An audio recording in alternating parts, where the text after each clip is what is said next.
Dahil may request ang ating Samara, pasalubong nga daw at yun ay ice cream. So ito, yun naman lagi ang nire-request niya sa akin dahil nga sobrang init. So tara, bili tayo ng ice cream. Dito na nga pala kami nabili ng ice cream at yan, 4 na piraso nga ang binili ko kasi nandoon nga si Ate Sam. So sobrang init, ramdam ko yung init ng singaw kasi nga sobrang init talaga. So dahil mag-summer na nga, so ito, lupa, lalo na pag lupa.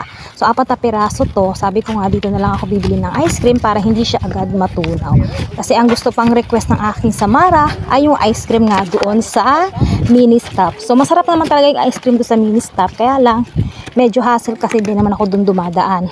So sa frontera ako dumadaan at malayo-layo pa yung mini stop. Matutunaw siya guys. So naisip ko na dito na lang kami bibili. At bago ako pumunta sa bahay, bibili na ako ng ice cream. At yun na nga, kung saan kami lagi bumibili. So ito na nga pala yung lugar kung nasa yung aking mga baby ng makukulit. So tawag ko sa lugar na to ay Encantadia.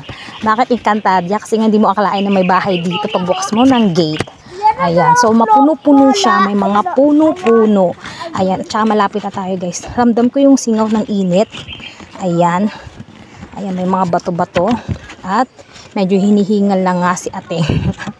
So ayan, sa likod ng bahay na yan, doon na nga, nandoon na nga yung mga baby twins ko. Inaabangan na ako dahil nga, sabi ko nga may pasalubong akong ice cream. So ito na.